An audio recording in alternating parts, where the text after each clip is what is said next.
माननीय हा पक्षप्रवेश सोहळा संपन्न पार पडल्याचे सर्वच मान्यवरांचं इथं स्वागत आहे।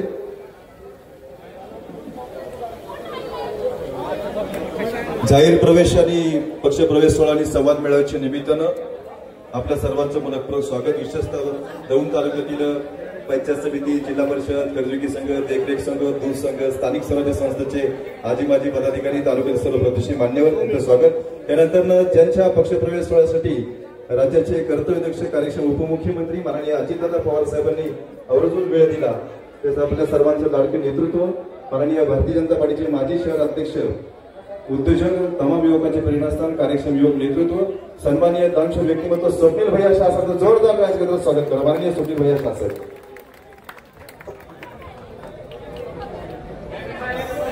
प्रथम मी माझ्या गजानन महाराज यांचं स्मरण करून आपल्या सर्वांचे आशीर्वाद घेऊन स्टेजवरील राज्याचे लाडके उपमुख्यमंत्री माननीय अजितदादा पवार साहेब, माननीय रमेश अप्पा किशोर, माननीय वैशालीताई, जिल्ह्याचे अध्यक्ष प्रदीपजी गारटकर, माननीय स्टेजवरील सर्व मान्यवर,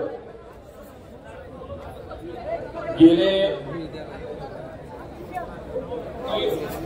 3 पिढ्या झाले आम्ही सराफ कुटुंबीय भारतीय जनता पार्टीचं तन मन धन असं सर्व समर्पण करून मी, माझे सहकारी सर्वजण दौंड शहर व तालुक्यामध्ये सतत पक्ष संघटना कशी वाढेल याच्यासाठी प्रयत्न करत होतो, परंतु काही वैचारिक मतभेदामुळे हा जो मनावर दगड निर्णय घेतला। परंतु आज मला अभिमान वाटतोय की मी माननीय अजितदादा पवार साहेबांच्या कार्यक्षम नेतृत्वाखाली मी राष्ट्रवादी काँग्रेसमध्ये प्रवेश करत आहे।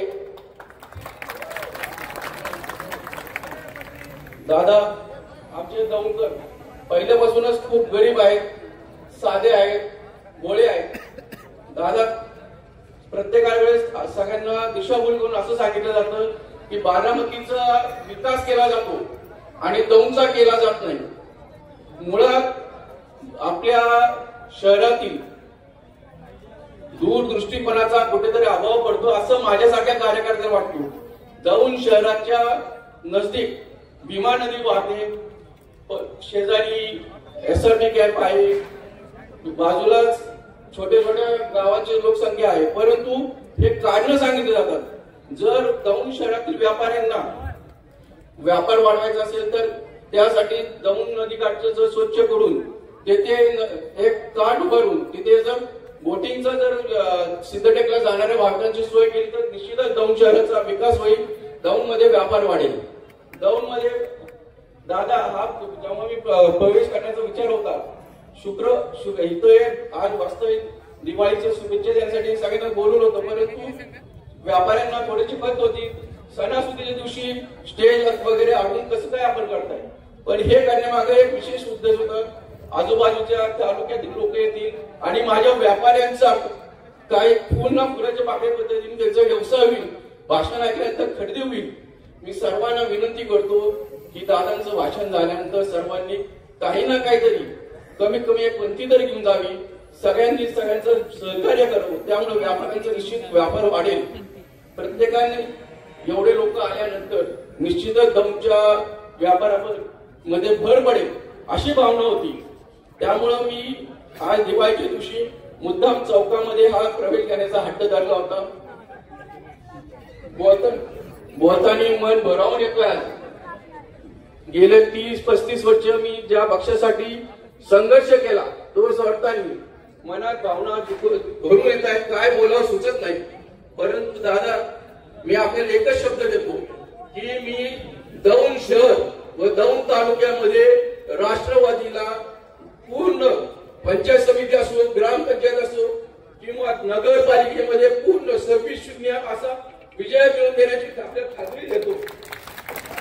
दादा आमचे जे नवीन कार्यकर्ते आहेत जुन्या कार्यकर्त्यांबरोबर एक होऊन दिवसाची रात्र घडतील 24 तासातले 20 तास काम करतो दादा. दौंडसाठी फक्त मी एकच मागतो आपल्याला, आमच्या दौंडसाठी एक कॉलेज असावं, इंजिनिअरिंग कॉलेज असावं किंवा फार फार तर मेडिकल कॉलेज असावं. दुसरं एक मागणी होती की एक इंडस्ट्रीज असावी. मला बोलता भरावून येतोय आणि मी काय नेता नाहीये, मला काय बोलता येत नाही, काय चुकलं तर मनापासून क्षमा मागतो. परंतु जे जे काय सुचतंय ते मी बोलतोय. दौंडच्या विकासासाठी एक इंडस्ट्रीज असावी ती नॉन केमिकल असावी, ज्याच्यामध्ये दौंडच्या लोकांचा 30% समावेश असावा त्यांच्या योग्यतेनुसार. दादा दौंडचे लोक शिकलेले आहेत, सवरलेले आहेत. लोकांचा सुद्धा प्रश्न दादा एवढा गंभीर आहे, दौंडवरनं जायला 2 तास लागतात पुण्याला, परंतु लोकलचं सुद्धा सगळे स्टेशन उंच सुद्धा ते चालू केले जात नाही. आपल्याला एवढीच विनंती आहे, आपण प्रशासन असो किंवा आपल्या कॉलेज असो, शैक्षणिक असो किंवा मेडिकल असो, आपण आम्हाला योग्य साथ देतालच, परंतु आम्हाला आपला बारामती सारखा विकास करून द्यावा एवढीच विनंती करतो आणि थांबतो. जय हिंद, जय महाराष्ट्र. धन्यवाद. नंतर मी माननीय मामा सर्वांचे नेते दौंड नगरीचे माजी ज्येष्ठ नगरसेवक सन्माननीय नंदूभाऊ पवार म्हणून महिने तुम्हाला विनंती भाऊ आपण मनोगत व्यक्त करू. जोरदार टाळ्यांच्या गजरात भाऊंचे स्वागत करावं.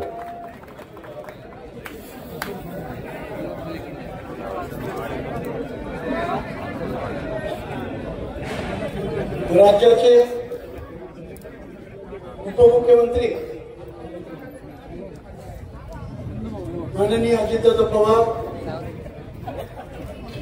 व्यासपीठावर उपस्थित असणारे या तालुक्याचे माजी आमदार रमेशप्पा थोरात, वीर जवळ जगदीश, वैशालीताई नागोडे, शहराचे अध्यक्ष गुरुमुख नारंग, तालुक्याचे अध्यक्ष दोरगे,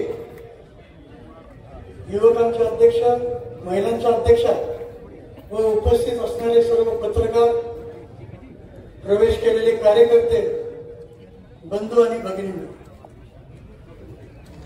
गेल्या 30-40 वर्षात दादा ज्यांच्यासाठी मी वाईटपणा घेतला, जगदाळ्यांचा घेतला, पवारांचा घेतला, आज माझ्यावर तुमच्या बरोबर प्रवेश करण्याची वेळ आली. कुठलंही साधं काम या आमदारांनी केलं नाही. सार्वजनिक असेल किंवा वैयक्तिक असेल, ते कुल नाव बदलून त्याचं गोडबोले केलं पाहिजे. नुसतं गोड बोलतो झालं तर तो दिली चिठ्ठी, दिलं पत्र. अरे ज्यांच्यासाठी रक्ताचं पाणी 90 सालापासून आम्ही करत आलो, भाऊकीचा रोष घेऊन तुमच्या बरोबर राहिलो,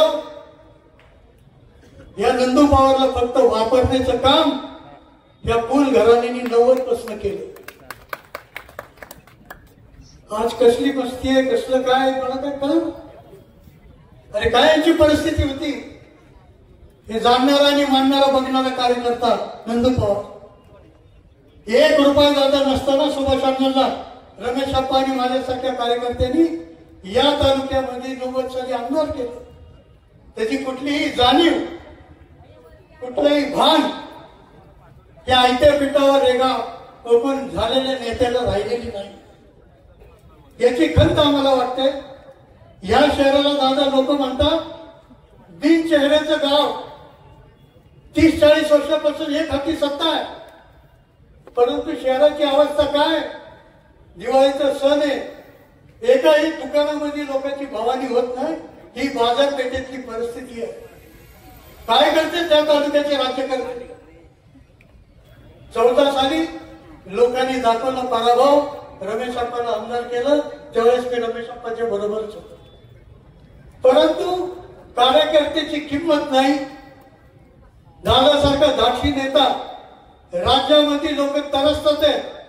हातात कागद दिल्यानंतर त्या कागदातला माणूस बघण्याची दृष्टी आदरणीय अजितदादाला आहे. तुम्ही आम्ही पाहतो दूरदर्शनमध्ये आणि वर्तमानपत्रामध्ये की लोंढेचे लोंढे अजितदादाला भेटायला बघायला येतात. त्याचं कारण काय? की असा कुठलाही नेता नाहीये महाराष्ट्रामध्ये इतका लोकप्रिय नेता अजितदादाच्या रूपाने तुम्हाला आम्हाला मिळालाय. जो माणूस तुम्हाला आम्हाला नावानिशी ओळखतो, चेहऱ्याने ओळखतो, इतका जवळचा माणूस जर मुख्यमंत्री झाला तर या तालुक्याचं आणि पुणे जिल्ह्याचं आणि बारामतीचं भूषण या राज्यामध्ये निर्माण झाल्याशिवाय राहणार नाही, अशा प्रकारची भावना या निमित्ताने मी व्यक्त करतो. दादा, आम्ही कुठलंही तिकीट मागायला प्रवेश केला नाही, मी पण नाही, स्वप्नीलनी पण नाही. स्वप्नील सारखा कर्तबगार कार्यकर्ता, त्याचे वडील या तालुक्यात भारतीय जनता पक्षाचे अध्यक्ष होते, मी काँग्रेसचा अध्यक्ष होतो का त्या काळात. इतका सज्जन माणूस भारतीय जनता पक्षाचा होता. निष्ठावंत माणसाला या शहराचं अध्यक्ष केलं बीजेपीने, परंतु आमच्या गोडबोले आमदारांनी वासुदेव नानाला आणि त्याला पक्षातून काढून टाकलं. आणि या तालुक्यामध्ये भारतीय जनता पक्षाची जी निष्ठा होती ह्या दोन नेत्यांची होती, परंतु ही झालेली भरती निष्ठावंतांच्या पाठीत खुंजर खुपसण्याचं काम आमच्या आमदारांनी जाणीवपूर्वक केलं. असं या शहरात आणि तालुक्यामध्ये स्वप्नीलची ताकद झालं. स्वप्नील स्वतःच्या खिशातले पैसे खर्च करतो असा एकही नेता या शहरामध्ये मी तर माझ्या आयुष्यात पाहिलं नाही. गोरगरिबांची कामं करतो. अहो, त्यांनी मोदीचा कार्यक्रम झाला 5 वर्ष या शहरात इतका चांगला राबवला आणि त्याचं फळ त्याला काय मिळालं, तर त्याला सुबुद्धी दिली की अजितदादाचं कर्तृत्व बघून त्या व्यक्तीने अजितदादाची गाठ घेतली. अजितदादांनी त्याच्या पाठीवर हात टाकला आणि तू असंच काम करत राहा, या महाराष्ट्राचा उपमुख्यमंत्री आणि या जिल्ह्याचा पालकमंत्री तुझ्या पाठीशी आहे, कुठलंही काम तू माझ्याकडे घेऊन ये, ते केल्याशिवाय राहणार नाही, अशा प्रकारची भावना या राज्याच्या उपमुख्यमंत्र्यांनी स्वप्नीलला दिली. त्यामुळं दादाचे आम्ही सगळे कार्यकर्ते, राष्ट्रवादीचे पदाधिकारी, आम्ही तुमचे आभार मानतो. आम्ही आलोय, कुठलं तिकीट वगैरे मागायला नाही आलो, आमच्याकडे तर पास आहे, तिकिटाची गरजच नाही, कारण आम्ही पवार. त्यामुळे एक पवार राज्याचा मुख्यमंत्री झाला तर आमची छाती फुगून येणार आहे.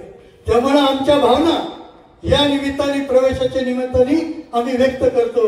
फुलना फुलाची पाकळी कुठेतरी आम्हाला संधी दिली तर या राज्यात कुठल्याही जिल्ह्यामध्ये प्रचारासाठी मी जायला तयार आहे आणि राष्ट्रवादी पक्ष वाढवण्यात तयार आहे, अशा प्रकारची भावना व्यक्त करतो आणि थांबतो. जय हिंद, जय राष्ट्रवादी.